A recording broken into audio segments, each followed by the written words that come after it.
Yes बेटा, good morning. तो हमने लास्ट लेक्चर में कार्डिक साइकिल पढ़ी। अब उसके बाद हमने पढ़ा ब्लड। ब्लड में अब नेक्स्ट टॉपिक है बेटा प्लेटलेट्स। प्लेटलेट्स आपने जब डेंगू हुआ तब सुना होगा, लोगों में प्लेटलेट्स काउंट कम हुए थे और प्लेटलेट्स कम होने पर ब्रेन हैमरेज की जो प्रॉब्लम रहती है। तो प्लेटलेट्स का साइज बहुत ही कम है, 2 to 3 माइक्रोमीटर का रहता है। इनका life span 2 to 4 to 5 days का रह सकता है बेटा। प्लेटलेट्स का नंबर जो रहता है करीबन 2.5 लाख पर मिलीमीटर क्यूब इनका नंबर है। इनको थ्रोम्बोसाइट्स भी बोलते हैं। थ्रोम्बोसाइट्स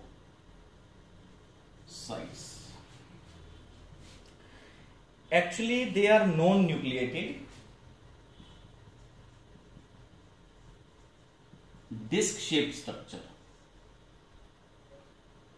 इनमें न्यूक्लियस नहीं है बट एक स्पॉट दिखता है इनके सेंटर में। They are actually granules. They are non nucleated and they are derived from megakaryocytes, derived from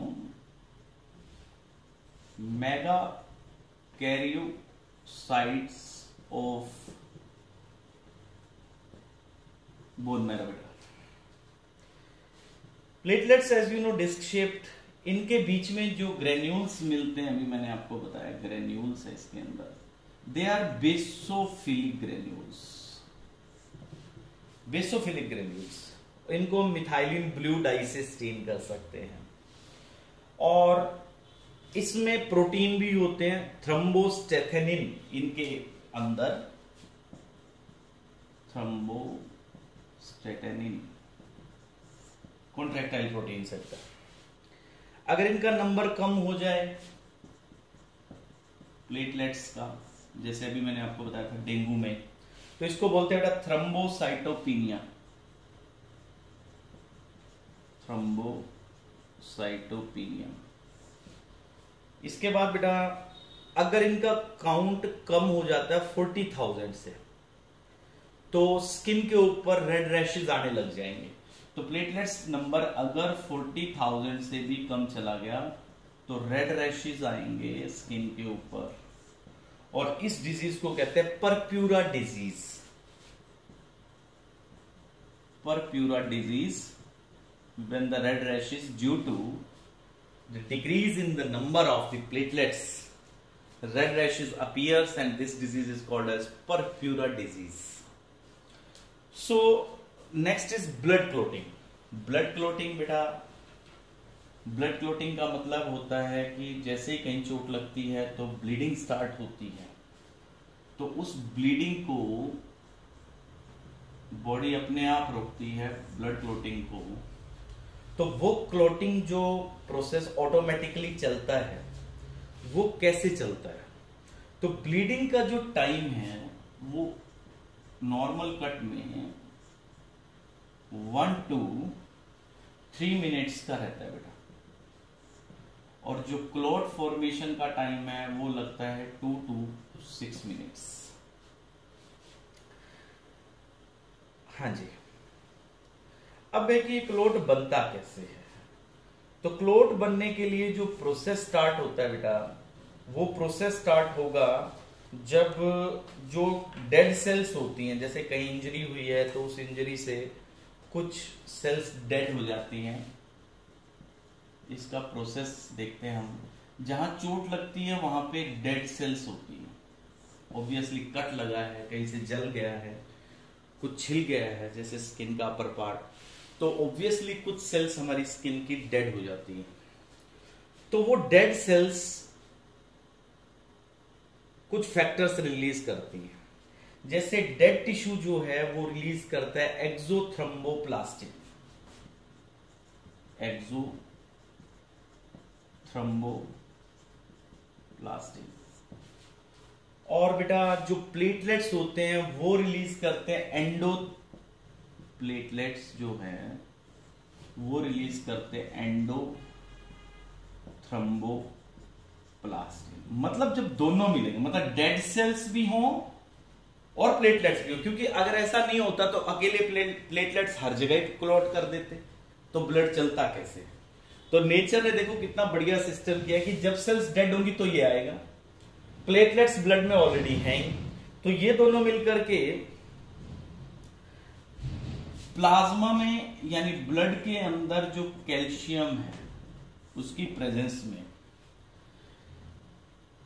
एक एंजाइम बनाते हैं प्रोथ्रम्बिनेज। प्रोथ्रोम्बिनेज या इसको कहते हैं बेटा थ्रम्बोकाइनेज। अब ये थ्रम्बोकाइनेज या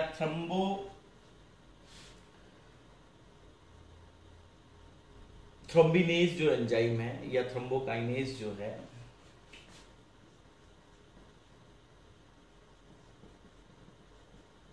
सबसे पहले तो ये इनएक्टिवेट करता है किसको, हिपारिन को। हिपारिन का काम क्या था, जो ब्लड क्लोटिंग को रोकता है, कोगुलेशन को बंद करता है, तो हिपारिन को ये इनएक्टिवेट करेगा। इसके इनएक्टिवेट होते ही जो ब्लड के अंदर प्रोथ्रम्बिन है, प्रोथ्रम्बिन जो ब्लड के अंदर मिलता है उसको ये एंजाइम कन्वर्ट करवा देगा थ्रोम्बिन में, एक्टिवेट करवा देगा। फिर थ्रोम्बिन क्या करेगा, ब्लड में एक प्रोटीन और है फाइब्रिनोजन, हमने पढ़ा था, इसको कन्वर्ट करवा देगा बेटा फाइब्रिन में। अब जब ये फाइब्रिन में कन्वर्ट हो गया तो फाइब्रिन फाइबर्स, ये फाइबर्स ऐसा एक नेटवर्क बना देते हैं और जो क्लोट का काम करता है। ये क्लोटिंग का प्रोसेस है। क्लोटिंग में कुछ फैक्टर्स भी यूज होते हैं, अभी तो हमने सिंपल पढ़ा, लेकिन आप याद रखना इसमें 13 फैक्टर्स यूज होते हैं। अगर वो फैक्टर्स नहीं आए तो उससे क्लोटिंग नहीं होगी और ब्लीडिंग चलती रहेगी, और ब्लीडिंग से जो डिजीज, ब्लीडर्स डिजीज है वो हीमोफीलिया होगी बेटा, जेनेटिक डिसऑर्डर्स।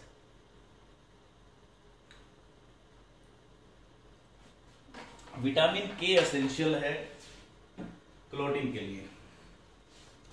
अब इसके बाद है बेटा नेक्स्ट आपका टॉपिक, हमने आपकी बुक में नेक्स्ट टॉपिक RH फैक्टर्स और ब्लड ग्रुप्स ही हम पढ़ चुके हैं ऑलरेडी। अब इसके बाद आपका टॉपिक है आगे डिसऑर्डर्स। डिसऑर्डर्स जो हार्ट से रिलेटेड हैं, वो डिसऑर्डर्स कौन कौन से हैं अपन ने लाइव क्लास में भी डिस्कस किए थे।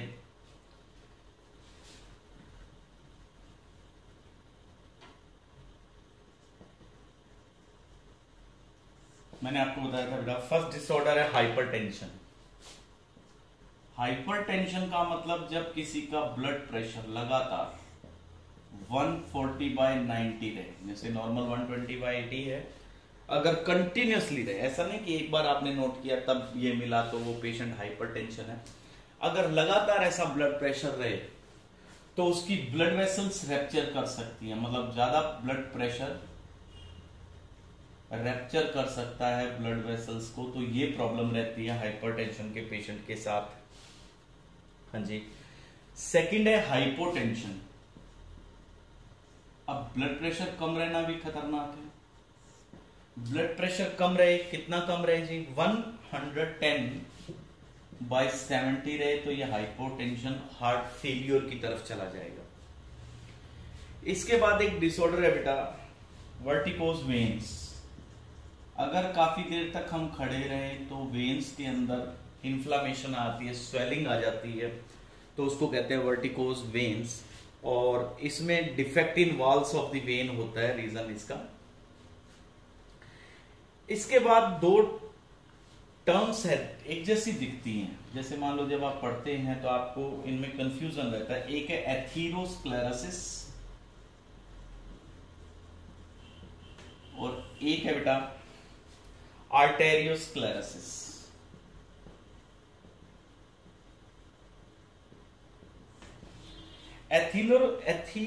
एथेरोस्क्लेरोसिस होता है बेटा deposition of cholesterol on the walls, जैसे हार्ट अटैक में deposition of cholesterol on wall of blood vessels. तो ये लगातार जमता जाए तो वो क्लॉट बना देगा, प्लेक बना देगा। इस डिपोजिशन को हम कहते हैं प्लेक और नॉर्मली क्लॉट भी कह देते हैं। और आर्टेरियोस्क्लेरोसिस होता है बेटा hardening of arteries, arteries hard हो गए।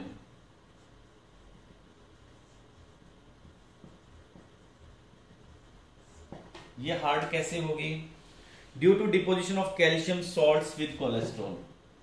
इसमें क्या होता है, calcium salt of cholesterol deposit, दोनों में रिस्पॉन्सिबिलिटी तो इसी की है कोलेस्ट्रॉल की, पर इसमें प्लेक बन रहा है, उसमें आर्टरीज हार्ड हो रही है आर्टेरियोस्क्लेरोसिस में। सेकंड है बेटा ये होता है large to medium blood vessels के अंदर, ये होता है medium to small blood vessels के अंदर। इसमें आर्टरीज नैरो हो जाएंगी, नैरोविंग ऑफ आर्टरीज, और इसमें आपको पता हार्डनिंग हो जाएगी, आर्टरीज हार्ड हो जाएंगी तो उससे हार्ट को पंप करने में प्रॉब्लम आएगी। ठीक है जी। एथेरोस्क्लेरोसिस में ब्लड सप्लाई बंद हो सकती है, इसमें ब्लड सप्लाई बंद नहीं होती, इसमें आर्टरीज हार्ड होती है, हार्ट को पुश पंपिंग में फोर्स ज्यादा लगानी पड़ेगी बेटा। अब नेक्स्ट डिसऑर्डर है हार्ट फेलियर। हार्ट फेलियर आपको मैंने बताया था लाइव क्लास में, फेलियर का मतलब जब मिनिमम सप्लाई नहीं कर सके, हार्ट फेल हो गया। जैसे कोई स्टूडेंट क्लास में कब फेल होता है, जब वो मिनिमम मार्क्स, क्वालिफाइंग मार्क्स भी नहीं ले पाए। तो सिमिलरली हार्ट भी जब मिनिमम रिक्वायरमेंट बॉडी की कंप्लीट फुलफिल नहीं कर पा रहा है तो इसको कहेंगे बेटा हार्ट फेलियर। हाँ जी, when it is not pumping blood effectively, not pumping blood effectively to meet the needs of body, तो फेल, हार्ट फेल हो गया बेटा। हार्ट एक ब्लॉक का भी केस होता है, हार्ट ब्लॉक। हार्ट ब्लॉक तो उससे रिलेटेड हो गया बेटा, एसए नोड एवी नोड से। अगर एवी नोड डैमेज हो गया तो ऑब्वियसली वे उसको वेंट्रिकल्स को मैसेज नहीं जाएगा, कॉन्ट्रैक्शन जो है वो रिदम खत्म हो जाएगा ना। तो हार्ट ब्लॉक के अंदर जब एवी नोड प्रॉपरली फंक्शन नहीं कर रहा है तो बंद हो जाएगा। इसके बाद है बेटा हार्ट अटैक। हार्ट अटैक अपन ने कई बार डिस्कस किया है कि एथेरोस्क्लेरोसिस हो कोरोनरी में, जैसे यहाँ पे प्लेक बन गया वैसे, तो ब्लड सप्लाई इन सेल्स को, जहां पे ये लेके जा रही थी ब्लड वेसल्स, इनको ब्लड सप्लाई नहीं आएगी।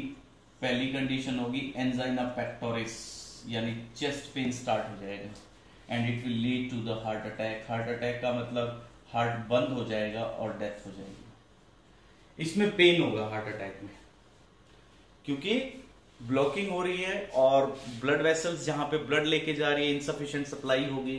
तो इनसफिशिएंट सप्लाई से क्या होगा बेटा, वहां पे जो सेल्स हैं उनको प्रॉपर ऑक्सीजन नहीं मिल रही, एनारोबिक रेस्पिरेशन स्टार्ट होगा, लैक्टिक एसिड बढ़ेगा और उससे पेन कहां आएगा, चेस्ट में और लेफ्ट हैंड में। और इसमें एक कंडीशन साथ आएगी, वॉमिटिंग, वॉमिटिंग या नोजिया, ये रहना चाहिए साथ में, जी मचलना और vomiting. Otherwise normal chest pain को आप इससे रिलेट नहीं कर सकते, उसके कई और रीजंस भी हो सकते हैं, लेकिन अगर साथ में ये है वॉमिटिंग, नोजिया है और एंजाइना है तो it may be the problem of the heart. इसके बाद बेटा आपकी बुक में एक छोटा सा टॉपिक है पोर्टल सिस्टम।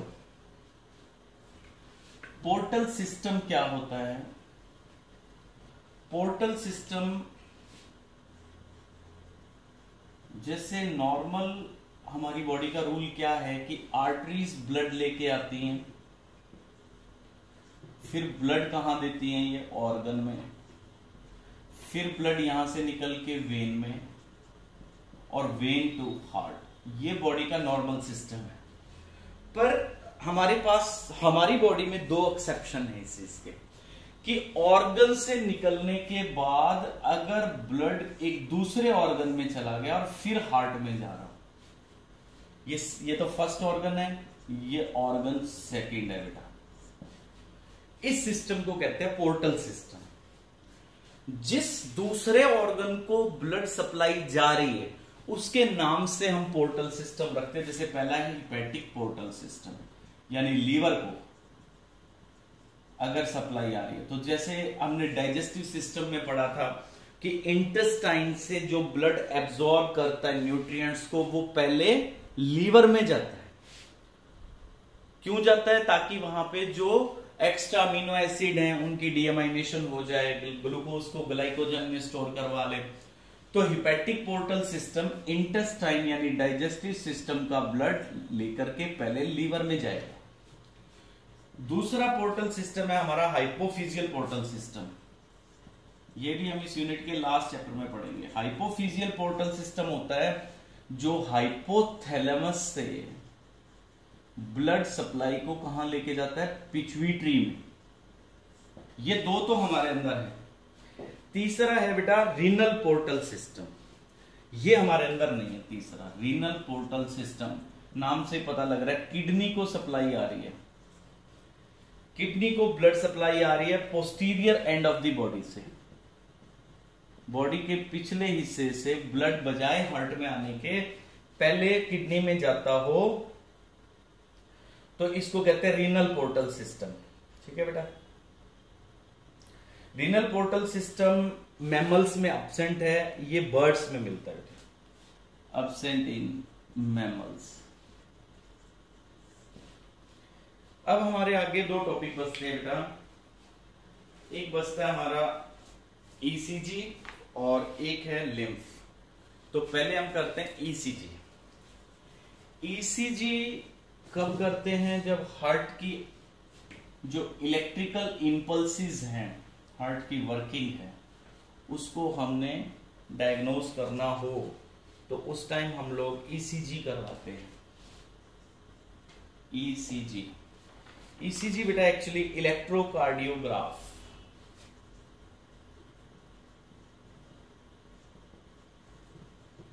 वो पिप पिप वाली मशीन जो होती है हॉस्पिटल में या मूवीज में हम देखते हैं, तो इसमें हम एक ग्राफ लेते हैं। इलेक्ट्रोकार्डियोग्राफ एक मशीन है और इसमें जो आप ग्राफ लेंगे उसको कहते हैं इलेक्ट्रोकार्डियोग्राम।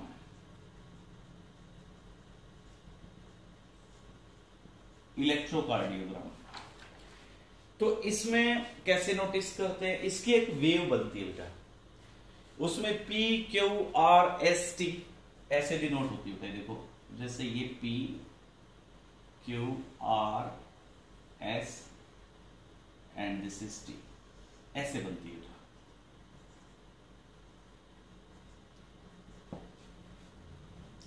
इसमें जो P वेव है वो रिप्रेजेंट करता है depolarization of auricles. Depolarization of atria या ऑरिकल्स। सेकंड है बेटा QRS, वो डिनोट करता है depolarization of ventricles. Depolarization of ventricles. और T वेव जो होती है, T वेव रिप्रेजेंट करती है रिपोलराइजेशन।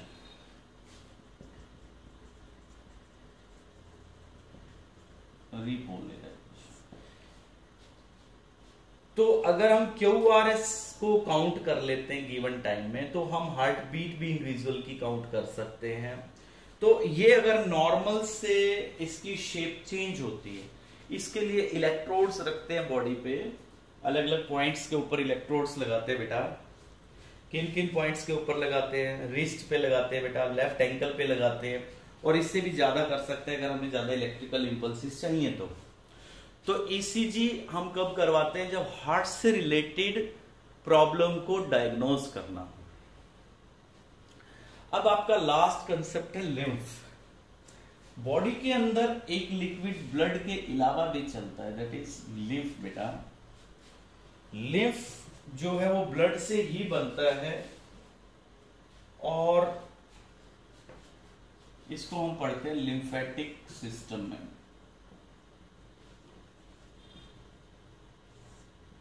लिम्फेटिक सिस्टम में इसमें 3 चीजें आती हैं लिम्फेटिक सिस्टम में। लिम्फ वेसल्स, फर्स्ट आता है बेटा इसमें लिम्फ, सेकंड आता है बेटा लिम्फ वेसल्स, और थर्ड आते हैं बेटा लिम्फ नोड्स। हाँ जी, लिम्फ एक्चुअली है क्या? लिम्फ ब्लड से ही बना हुआ एक लिक्विड है, तो हम इसको blood minus RBC plus platelets, RBC plus platelets अगर माइनस कर दो आप, तो आपके पास लिम्फ आ जाएगा। या मैं यूं कहूं कि blood plasma plus WBC is called as lymph, that is also correct. मतलब लिम्फ ब्लड से डिराइव्ड है जिसमें आरबीसी और प्लेटलेट्स एब्सेंट है, मतलब जिसमें प्लाज्मा और WBCs हो, उस लिक्विड को हम लिम्फ कहते हैं। Lymph is a colourless fluid, it's a colourless fluid बेटा, कंटेनिंग लिम्फोसाइट्स, इसमें WBCs हैं, जो ग्रेनुलोसाइट्स हमने पढ़ी, लिम्फोसाइट्स हैं इसमें। हाँ जी, जैसे ब्लड वेसल, अब ये बनता कैसे है? जैसे ये ब्लड कैपिलरी है बच्चों, एक मिनट, क्यों बनेगा? देखो, जब ब्लड सप्लाई मिलती है, जैसे ये कैपिलरीज में डिवाइड हो गया, ब्लड आ गया कि यहाँ पे, ये देखो ऐसे कैपिलरीज में आपको पता है कि जब ब्लड चलता है तो ब्लड से यहां कुछ सामान निकलता है, यहां से ऐसे एक्सचेंज होता है, यहां से वाटर प्लाज्मा में से वो यहां आ जाएगा। जब प्लाज्मा से वाटर यहां आ जाएगा प्लस डिसॉल्व्ड सब्सटेंसेस, तो इसको कहते हैं टिश्यू फ्लूइड, मिडलमैन, जो सेल और ब्लड के बीच में मिडलमैन का काम करता है, that is known as tissue fluid. अब अगर ये सिस्टम ऐसा ही होता, अच्छा, इसके निकलने को यहां से प्रोसेस को कहते हैं डायापेडेसिस। अब अगर ऐसा ही होता तो थोड़ी देर बाद ये स्पेस फिल हो जाता और ब्लड में जो फिल्ट्रेशन है वो बंद हो जाती। तो यहां पे नीचे ऐसी ब्लड वेसल्स रखी हुई होती, ऐसी, ये जब इसमें पास हो जाएगा then now it is called lymph. और लिम्फ बॉडी में दोनों साइड से ऐसे इकट्ठा होकर के आता है। बीच बीच में इन वेसल्स में स्वेलिंग होती है, ऐसे, इन स्वेलिंग को कहते हैं लिम्फ नोड, और इस लिम्फ नोड में WBCs होती है। हाँ जी, आपको याद हो तो हमने इंटेस्टाइन के अंदर एब्जॉर्प्शन के टाइम मैंने आपसे एक टर्म यूज की थी, लैक्टील। तो वहां पे जो लिम्फ होता है इंटेस्टाइन में, उसको लैक्टील कहते हैं, जिसके अंदर फैट्स एब्जॉर्ब होते हैं। ठीक है जी, तो ये टॉपिक हमने पढ़ लिया टोटल। आपने इसकी कोई प्रॉब्लम हो तो लाइव क्लास में डिस्कस करना है, डाउट सेक्शन में दे सकते हो आप। और एनसीईआरटी में जितना है वो करवा दिया मैंने बेटा आपको, उससे एक्स्ट्रा करवा दिया है। और डिटेल में कुछ टॉपिक्स काफी डिटेल में मैंने नीट के अकॉर्डिंग करवा दिए हैं, तो आपने बुक में अंडरलाइन करना है। अगर कोई कंसेप्ट, कोई टॉपिक आपको लगता है कि रह गया है या आपको समझ नहीं आया है, तो आप इस चैप्टर के जब डाउट्स लेंगे हम नेक्स्ट क्लास में, तब आप पूछ सकते हैं। थैंक यू बेटा, हैव अ नाइस डे।